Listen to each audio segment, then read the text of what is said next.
I'm back. I'm biased, I'm bothered, and I am always unfiltered. If you are easily offended, this is not the place for you. But you still haven't managed to worthy up. Not to worry, let's get into this mess. I want you to watch this clip and I want you to bear in mind that the Duggar family got to go to Scotland where Jim Bob was telling an atheist man, to repent to God. They also got to go to Japan. Duggar family, like they got to go everywhere. And where are our Brown family going? Well, they're on their last day and they have 250 miles to go. And these people are going to go and visit Mark Twain's boyhood home in Hannibal, Missouri. Now, Cody is saying that he's less stressed today because they're nearly done travelling. And this is going to be a fun day. Well, allegedly, like according to Cody. So, the fun that these kids are going to have is going to Mark Twain's boyhood home. Like, this is a museum. I feel like the Brown kids got screwed over by TLC really badly. I really, really do feel that. Anyway, we're meeting Henry Sweets now. He's the museum curator and he obviously takes his job like very seriously. Now, I do want you to remember this is the fun day, right? The fun day for the kids. And we're at a museum. And you know what the activity is? Yeah, it's painting a wall, right? That's what these kids have got to look forward to. Anyway, Mark Twain was initially called Sam Clemens. I didn't know that, to be honest with you. So, of course, because we have to make everything about polygamy, Cody is telling us that Mark Twain travelled to Utah. So now we're finding out what Mark Twain had to say about polygamy. I'm telling you, right? He wasn't very kind. So Mark Twain reckons that polygamy women, they were ugly, they were poor, ungainly, pathetically homely women. And he said that a man who married one of them has done a deed of charity, and a man who marries 60 of them should basically like be worshipped by the nation. Now Robin is pissed that he's after saying this. I do have to say, right, it's very obvious that Christine hates Cody right now. These two hate each other. So they're on the sofa talking about Mark Twain, and Cody reckons that some polygamous wives are pretty. Now, Christine is saying, right, that's grand, but I've also seen ugly polygamous men. So have we, Christine, so have we. Anyway, we're back at the museum. I have noticed that Robin is stealing Mary's camera job again. She can't give the woman anything, she really can't. Anyway, we're hearing from the older kids. We're hearing from Leanne, Maddie, McKelty, and Aspen. They're on the sofa, right? And they reckon that everybody back then was ugly. I thought, okay, we'll just leave it at that. But Cody says that he is not offended by what Mark Twain said, and Christine has to remind him that Mark Twain wasn't talking about how ugly the men were, like, he was talking about how ugly the women were. Then Cody says, right, that his wives are beautiful. I'll be honest with you, right? If anybody spoke about my mother like this, my father would lose his mind. Anyway, we're off to the Polygamy Jerusalem, which is Nauvoo, Illinois. Now, as we're going on this trip, I have to say it looks very boring, like it really does. But we're coming up to this, like it's like a big church, right? They call it a temple, and Cody reckons that it's awe-inspiring. Now, I'm looking at this thing. It looks like a cross between a school and a church. That's what it looks like to me. So we arrive at the Hiram Smith home. Now, not the Joseph Smith person, right? Not his house, his brother's house. But Chris from the pawn shop is there. But I was wondering, right, why the hell did we go to the pawn shop if he's just going to meet us at the house? I didn't understand that. Now, this is a historical house, and all of these kids are like getting out of the RVs. Of course they are. They're all bored off their nut, like sitting in there. But I'm worried about the brown kids. Like, I'm worried that they're going to wreck this place. But the adults, like, they're getting very excited about being in this house. And for some reason, Mackenzie is just like rolling on the grass. I thought, how old is she here? I think she's probably about 16 or 17. This is it. Like, this is the fun these kids are having. That's what I mean when I say that they're brown kids. Got really screwed over by TLC. Like, they're not off to Japan. They're rolling down a hill. Anyway, Cody loves Joseph Smith because he has a beautiful family. And I have to say, he did have a beautiful family. He's an awful gobshite. So it's the next day, and we're meeting a guy called Joseph Johnson. Now, for some unknown reason, right, both Robin and Christine thought it would be a good idea to wear a pair of white three-quarter length trousers. It's an awful look. Don't ever wear these, by the way. So Christine sees this Joseph Johnson, right? And she thinks that he looks like Jesus Christ. That's what she says. Now, she also says that she loves his hair. Now, she reckons that Kody could be jealous of his hair because Joseph Johnson's hair, like, is just so much prettier than Cody's hair. Kody doesn't have pretty hair, right? He doesn't. He has hair. Well, he has a bit of hair that's long, but it's not pretty. Like, it does nothing. There's nothing nice about the hair.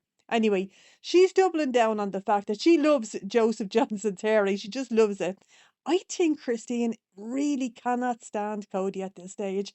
Like, I don't know what's going on between them because Kody definitely hates her right now. But Kody does acknowledge, okay, that Joseph Johnson has actually got hair on his forehead and that he doesn't. Now, Joseph Johnson is not a polygamist, okay? He's just a regular Mormon person. So this Joseph Johnson is a historian, and Cody is telling him, like, dude, don't hold back, tell us everything. You don't have to whitewash. And this guy doesn't, right? He's not holding back. And I don't know why, but we're not indoors, right? We're just standing on the road, like having this conversation. And I noticed that there's a random man standing there. I thought, who the hell is this guy? Like, who is he and what is he doing with our family?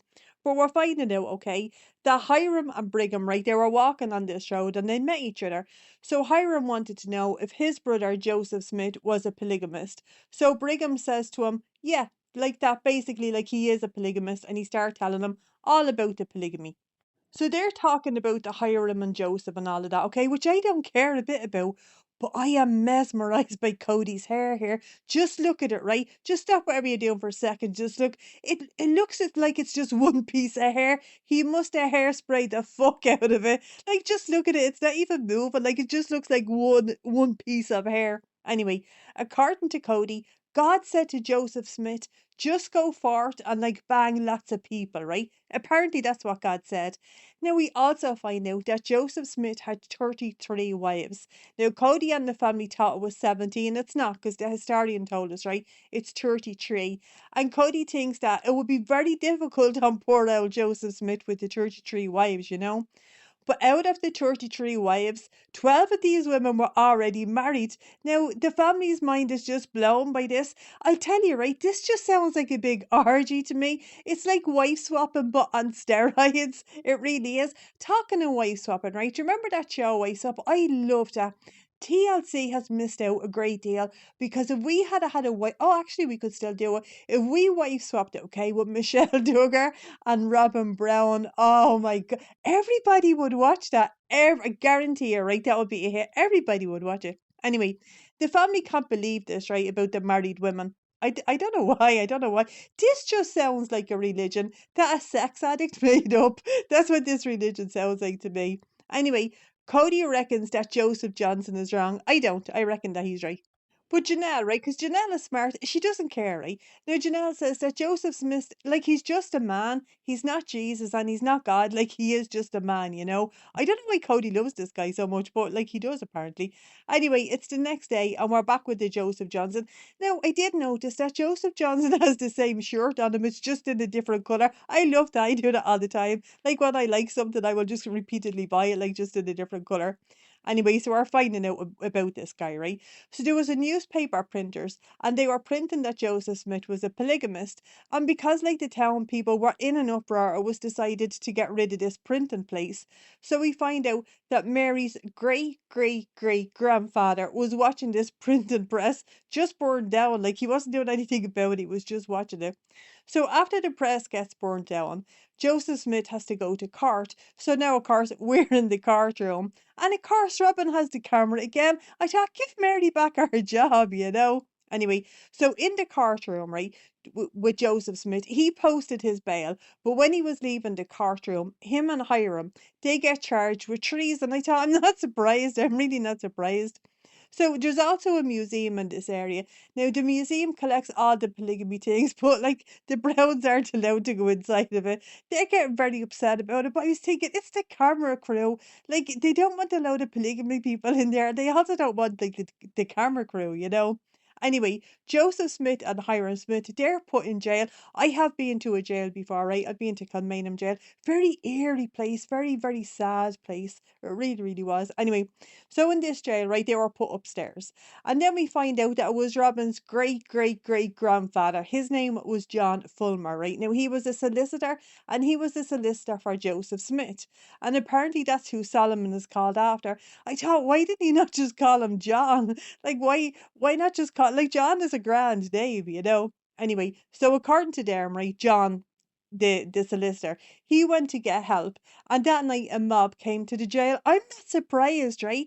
That's what's going to happen if you're sleeping with 12 men's wives. Don't be doing things like that. Like, what did they think was going to happen? You know, obviously there was going to be uproar. Anyway, the mob gets up the stairs and Hiram is shot. So he shot them twice, right? Once in the back and once in the face, right? I thought, ouch, that sounds fairly painful.